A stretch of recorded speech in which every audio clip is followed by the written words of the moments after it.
Hola niños, para la actividad de matemáticas del día de hoy vamos a calcular el área de algunas figuras. Recuerden que cada figura tiene su forma de calcularse, su propia fórmula. Entonces vamos a ver estas cuatro figuras. Primero tenemos nuestro cuadrado. Para calcular el área del cuadrado tenemos que multiplicar lado por lado. O sea, si este lado mide 8 centímetros, entonces yo sé que la parte de abajo, este otro lado, también va a medir 8 centímetros porque es un cuadrado. Sus lados miden lo mismo. Entonces, si yo tengo que multiplicar lado por lado, yo sé que el área sería calculando 8 por 8. Y haciendo la operación, 8 por 8 son 64. Este sería el área de mi figura, 64 centímetros, porque estamos midiéndolo en centímetros cuadrados. Así se calcula el área de un cuadrado. De este lado tenemos el rectángulo, el verde. Bueno, para calcular el área del rectángulo tendríamos que multiplicar base por altura. Muy bien, entonces tenemos aquí área es igual a la base, que la base mide 9 centímetros, por la altura, que mediría 19. Y hacemos la operación. 19 por 9. 9 por 9, 81. 9 por 1, 9 más 8, 17. Y sería el área de 171 centímetros cuadrados. Ya tenemos dos figuras. Continuamos con el romboide, el naranja, que dice que de altura mide 5 centímetros y su base mide 20. Recuerden la clase de Zoom que vimos la semana pasada. El área de esta figura se calcula igual que la del rectángulo, multiplicando base por altura. O sea, sería el área es igual a la base, que mide 20 centímetros, por la altura, que mide 5 centímetros.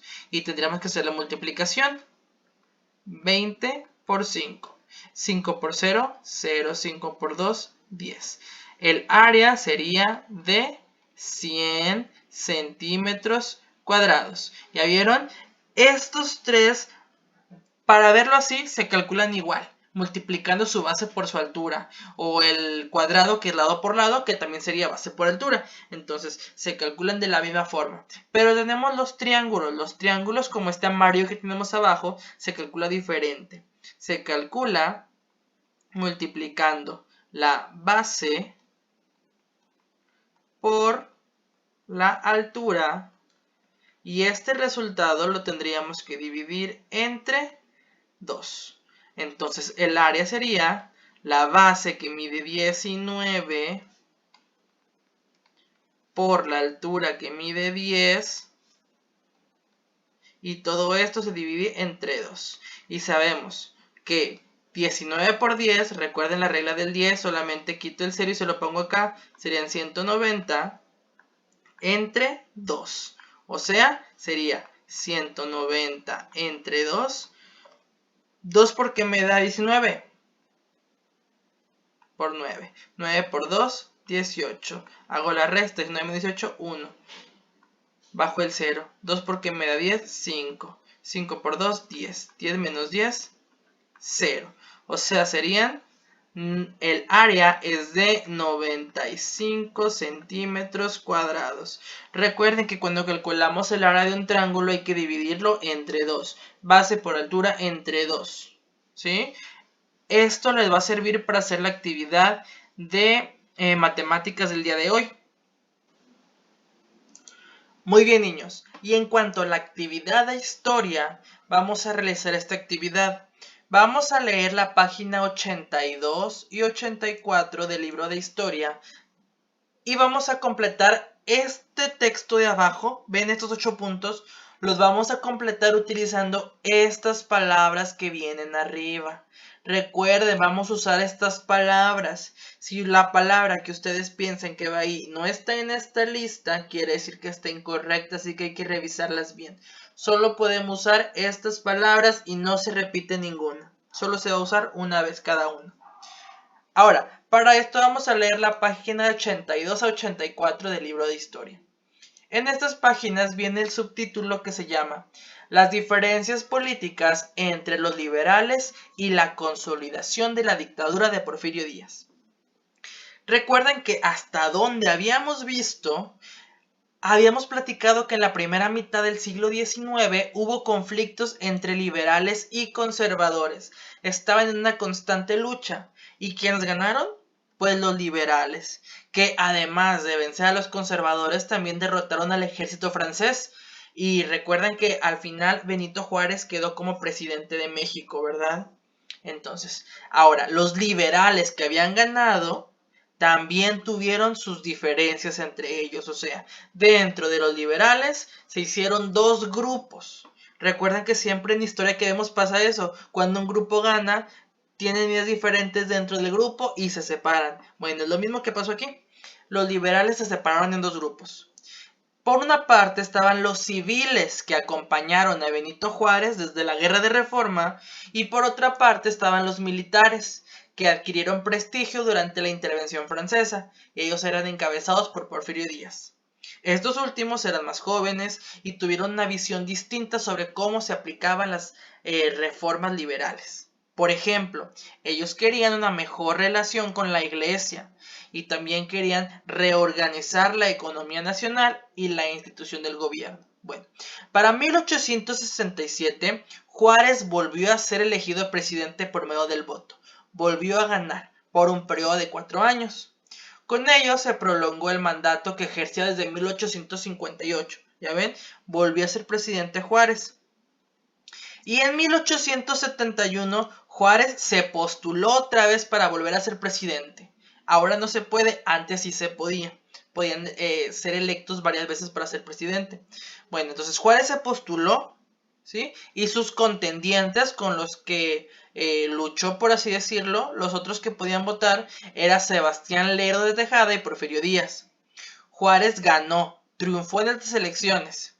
¿Y qué hizo? Pues Díaz proclamó el Plan de la Noria, en el que exigía la no reelección. Decía Díaz, no se vale que una misma persona se elija como presidente varias veces. Él no quería eso. Entonces proclamó el Plan de la Noria, donde exigía esto, que no se pudieran reelegir. Y hacía un llamado también a desconocer al gobierno de Juárez. Pero esta guerra no duró mucho, porque meses más tarde Juárez murió. Y ante este suceso, Sebastián Lerdo de Tejada que quedó como presidente. ¿Por qué él? Porque si ustedes recuerdan, lo último que platicamos era que el presidente de la Suprema Corte de Justicia asumiría la presidencia en caso de que el presidente electo no estuviera. Entonces, después de esto, Sebastián Lerdo de Tejada convocó a nuevas elecciones. O sea que otra vez eligieran quién iba a ser el presidente. Y él ganó. Resultó ser el ganador. Lerdo de Tejada fue presidente de 1872 a 1876.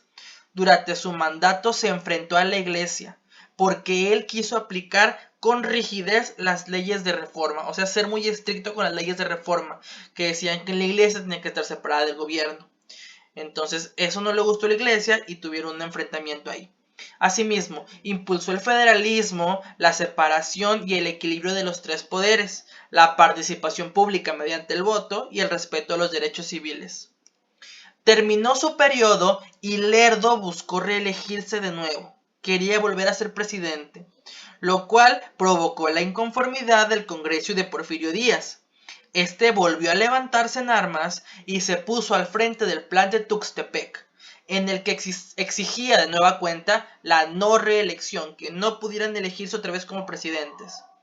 Díaz recibió un amplio respaldo de gran parte de la población y finalmente Lerdo de Tejada se vio obligado a renunciar a su puesto y exiliarse a Estados Unidos. Para los que no sepan qué es exiliarse, aquí está el cuadrito azul que dice que exiliarse es abandonar el país de origen, generalmente por causas políticas. Ok, Porfirio Díaz fue elegido presidente, ya que Lerdo no estaba, y asumió el cargo en 1877. Los primeros años de su gobierno fueron de ajustes y búsqueda de la paz. Consiguió aliarse con más grupos y fortalecer sus su poder mediante la conciliación. Por ejemplo, pactó con los caciques regionales y puso sus hombres de confianza al mandato del ejército. También él lo que hizo fue unificar a los liberales. Recuerden que los liberales formaron dos grupos. Bueno, él lo que intentó fue unificarlos, juntarlos a todos juntos. Y aparte, reconciliar al gobierno con la iglesia y con los conservadores para que sea un periodo de paz. El primer periodo presidencial de Díaz duró hasta 1880. El general Manuel González, quien le siguió en el cargo, quien fue el siguiente presidente, ¿verdad? Era su amigo cercano. Entonces muchos dicen que aunque Manuel González era el presidente, pues Díaz era el que le decía qué hacer. Entonces durante su gobierno continuó la reorganización del país. Se construyeron vías férreas, se creó el Banco Nacional de México y además se reabrió el Colegio Militar. También se firmó el Tratado de Límites con Guatemala, se estableció la primera fábrica de armas en el país y se fortalecieron las relaciones diplomáticas con Estados Unidos y Europa. En 1884 el general Díaz volvió a ocupar la presidencia. ¿Ya vieron? ¿Se acuerdan que Díaz buscaba la no reelección? Pues se reeligió como presidente otra vez. Las acciones que emprendió le permitieron fortalecer su poder y mantener la estabilidad. Contó con el apoyo de políticos, militares, inversionistas, terratenientes y de la clase media, quienes consideraban que él debería permanecer en el gobierno para mantener el orden y el crecimiento económico. Y en cierta parte sí sucedió esto. Había orden, había paz y hubo un gran crecimiento económico. En los siguientes años, Díaz se reeligió 5 veces consecutivas. Imagínense, 5 veces fue presidente seguidas. Su gobierno se convirtió en una dictadura, ¿sí? Porque eliminó las libertades políticas, censuró a la prensa. Recuerden que la censura era algo con lo que luchaba mucho Benito Juárez, que él quería la libertad de expresión, pues Porfirio Díaz hizo lo contrario, censuró la prensa, reprimió las protestas sociales, impidió que se llevaran a cabo elecciones libres, porque él quería seguir siendo presidente, e impuso a los gobernadores de los estados. Además, las instituciones de justicia y el poder legislativo obedecían todas sus órdenes. Esta etapa de la historia de México, donde Porfirio Díaz estuvo gobernando, se le va a conocer como el Porfiriato. Entonces, a partir de ahora vamos a ver qué pasó después de esto. Estamos viendo todo lo que hizo Porfirio Díaz, cómo gobernó, cuántas veces.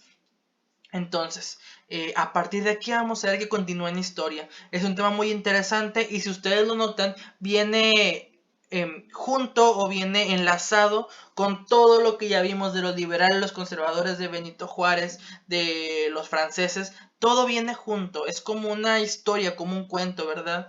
Entonces, vamos a seguir viendo esto y ver cómo continúa esta historia.